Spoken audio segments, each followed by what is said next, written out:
మరోవైపున మనం కట్టిన 17 కొత్త మెడికల్ కాలేజీలు, అందులో 5 మెడికల్ కాలేజీలు మనం ఉండగానే కమిషన్ కూడా చేసాం. కాలేజీలు మొదలయ్యాయి 5 కాలేజీలు.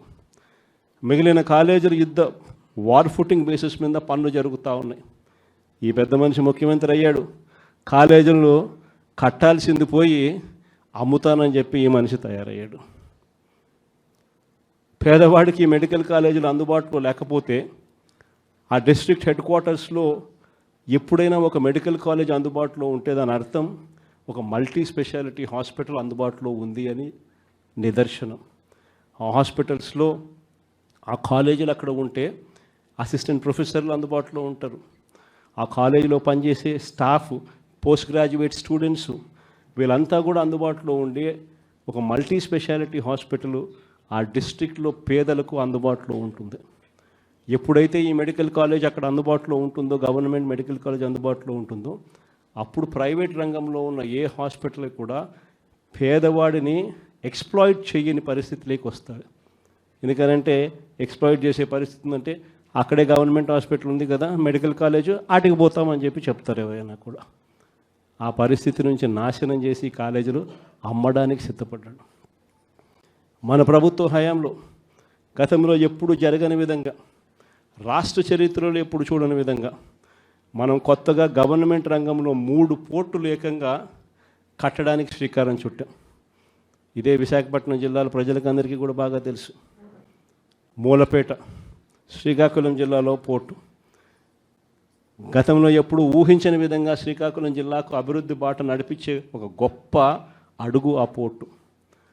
ఆ పోర్టులో అడుగులు వేసింది ఎప్పుడు అని అంటే మన ప్రభుత్వం వచ్చిన తర్వాతనే. అక్కడే మనం భూములు కొనుగోలు దగ్గర నుంచి, పర్మిషన్ తేవడం దగ్గర నుంచి, చివరికి ఆ పోర్టు ఇబ్బంది పడకోకుండా ఫైనాన్షియల్ క్లోజర్ కూడా మనమే పూర్తిగా కంప్లీట్ చేసి ఏకంగా మనం 30% పనులు కూడా పూర్తి చేసే కార్యక్రమం మనం చేస్తే, చంద్రబాబు నాయుడు గారు ఇప్పుడు ఆ 3 పోర్ట్లను, గవర్నమెంట్ రంగంలో ఉన్న 3 పోర్ట్లను కమిషన్ల కోసం అమ్మడానికి ఈ పెద్ద మనిషి శ్రీకారం చుట్టాడు. ఇదే పెద్ద మనిషి చంద్రబాబు నాయుడు గారు ఇదే ఉత్తరాంధ్రలో ఎప్పుడు చూడని విధంగా ట్రైబల్ ప్రాంతాన్ని అభివృద్ధి పదంలో మనం నడిపించాం. ట్రైబల్ ప్రాంతంలో ఒక ట్రైబల్ ఇంజనీరింగ్ కాలేజ్, ట్రైబల్ ప్రాంతంలో ఒక మెడికల్ కాలేజ్, ట్రైబల్ ప్రాంతంలో ఏకంగా 5 సూపర్ స్పెషాలిటీ హాస్పిటళ్ళు ఐటీడీఏ పరిధిలో, ఏకంగా సాలూరులో ఒక ట్రైబల్ యూనివర్సిటీ కూడా అడుగులు వేగంగా మనం ముందుకు వేయి చేస్తే ఈ పెద్ద మనిషి పూర్తిగా వాటి పనుల గురించి ఈరోజు పట్టించుకునే పరిస్థితులు ఎవడూ లేని పరిస్థితులు ఈరోజు ట్రైబల్ ప్రాంతం కనపడతా ఉంది. ఈరోజు భోగాపురం ఇంటర్నేషనల్ ఎయిర్పోర్ట్ మనందరికీ కూడా పరిచయం. ఆ పనులు 5 సంవత్సరాలు చంద్రబాబు నాయుడు హయాంలో పనులు మొదలు కాల. బ్యాలెన్స్ ల్యాండ్ అక్విజిషన్ పూర్తి ఎప్పుడైంది అని అంటే మన హయాంలో. ఆ ప్రాజెక్టు శంకుస్థాపన ఎప్పుడు జరిగింది అని అంటే మన హయాంలో. ఆ ప్రాజెక్టు 30% పనులు ఎప్పుడు పూర్తయ్యాయి అని అంటే మన హయాంలో. ఏదైనా కూడా విశాఖపట్నం కానీ, ఉత్తరాంధ్రకు కానీ, రాష్ట్రంలో మరొక చోట కానీ, ఇంకొక చోట కానీ ఎక్కడైనా అభివృద్ధి పథంలో పనులు ఏదైనా జరిగాయి అని అంటే, చివరికి నాడు నేడుతో స్కూళ్ళు సైతం అభివృద్ధి ఎప్పుడు చెందాయి అని అంటే అది ఒక్క వైఎస్ఆర్సీపీ ప్రభుత్వ హయాంలోనే. ఈరోజు అన్నీ కూడా నాశనమైపోయిన పరిస్థితి కనిపిస్తూ ఉన్నాయి. ఈ పెద్ద మనుషులు అన్ని రకాలుగా కూడా వ్యవస్థలన్నీ నాశనం చేశాడు. ఇచ్చిన హామీలు ఏవి కూడా నిలబెట్టుకునే పరిస్థితిలో లేక ఈ పెద్ద మనిషి ప్రతిదీ కూడా ప్రజలను వెన్నుపోటు పొడిచే కార్యక్రమం చేస్తూ ఉన్నప్పుడు ఆ టాపిక్ నుంచి ప్రజలను డైవర్ట్ చేసేందుకు, ఏ ఒక్కరూ కూడా ఆయనను ప్రశ్నించే స్వరం వినపడకుండా చేసేందుకు ఈ పెద్ద మనిషి చేస్తూ ఉన్న పాలన భయానక పాలన సృష్టించడం. ఆ భయానక పాలన సృష్టించడంలో భాగంగా ఈరోజు రెడ్ బుక్ రాజ్యాంగం నడుస్తూ ఉంది. ఈ రెడ్ బుక్ రాజ్యాంగంలో ఎవరైనా కూడా గొంతు విప్పుతారు చంద్రబాబు నాయుడుకు వ్యతిరేకంగా అని చెప్పి ఎక్కడ చంద్రబాబు నాయుడు గారికి అనిపించినా వెంటనే ఆ మనిషి గొంతు పట్టుకోవడం, ఆ నులిపేయడము అనేది ఎలా అనేది మాత్రమే చేస్తూ ఉన్నారు. మొట్టమొదటిసారిగా చూస్తూ ఉన్నాం మ్యానుఫ్యాక్చర్డ్ విట్నెస్లు. అంటే ఒక నేరంతో ఒక మనిషికి సంబంధం ఉండదు, కానీ ఏకంగా వీళ్ళకి సంబంధించిన ఒక వ్యక్తిని క్రియేట్ చేస్తున్నారు. ఆయనను అప్రూవర్ అంటున్నారు, ఆయన చేత ఇష్టం వచ్చిన మాటలు మాట్లాడిస్తున్నారు, ఒక మ్యానుఫ్యాక్చర్డ్ ఎవిడెన్స్ క్రియేట్ చేయిస్తున్నారు, ఆ మనిషితో ఈ మనిషి పేరు చెప్పిస్తున్నారు, ఈ మనిషిని ఇలా అరెస్ట్ చేస్తూ ఉన్నారు. ఇంతవరకు ఎప్పుడు హిస్టరీలో ఇటువంటి కార్యక్రమాలు ఎప్పుడు జరగల. ఒక తప్పుడు సాంప్రదాయానికి పెద్ద మనిషి చంద్రబాబు నాయుడు గారు ఈరోజు బీజం వేస్తూ ఉన్నాడు. ప్రతి నియోజకవర్గంలో కూడా పాత కేసులు ఏమేమి ఉన్నాయని చెప్పి తవ్వుతున్నారు.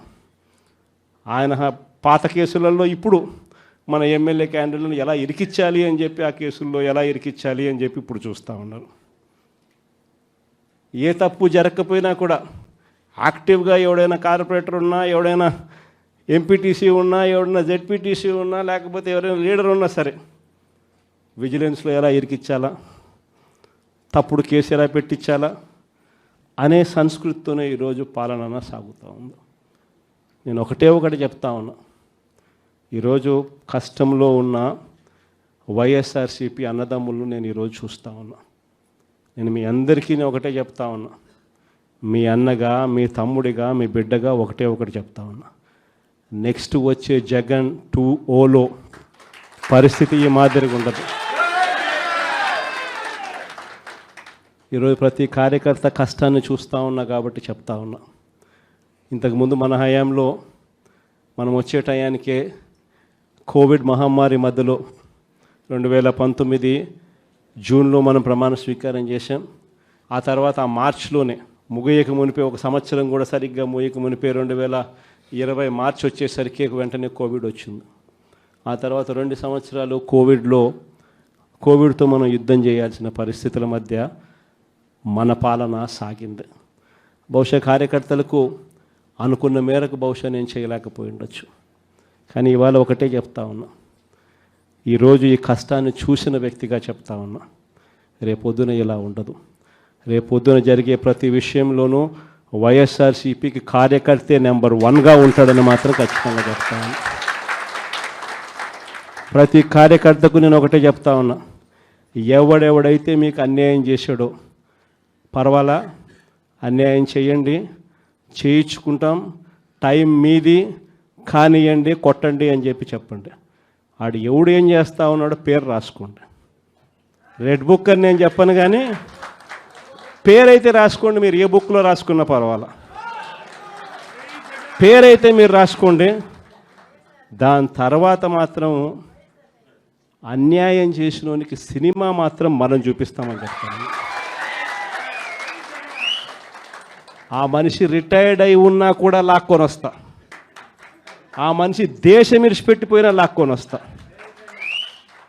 ఎవరిని వదిలిపెట్టేది ఉండదు.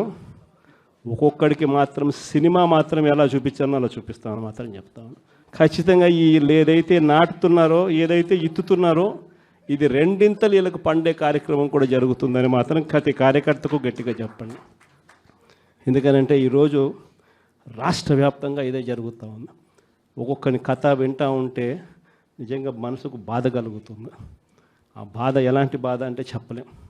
అసలు మంగళగిరిలో ఒక పాపను, కృష్ణవేణి మంగళగిరి పాప, సోషల్ మీడియా పాప తీసుకొని పోయి, ఆడపాపను కూడా, ఆడకూతురని కూడా చూడుకోకుండా తీసుకొని పోయి హైదరాబాద్ నుంచి ఎత్తుకొని వచ్చి స్టేషన్లలో పెడతా ఉన్నారు. ఇంకొక పాప సుధారాణి, ఆ పాపను నెలలు ఈ స్టేషన్ నుంచి శ్రీకాకుళం నుంచి తిప్పినారు. శ్రీకాకుళం నుంచి కింద దాకా అన్ని స్టేషన్లు తిప్పుకుంటూ నెల రోజుల పాటు బెయిల్ రాకోకుండా తిప్పినారు.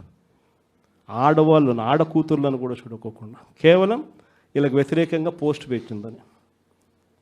ఇంత దౌర్జన్యంగా జరుగుతూ ఉన్నారు. వంశీ అని ఇప్పటికి 1.5 అయిపోయింది.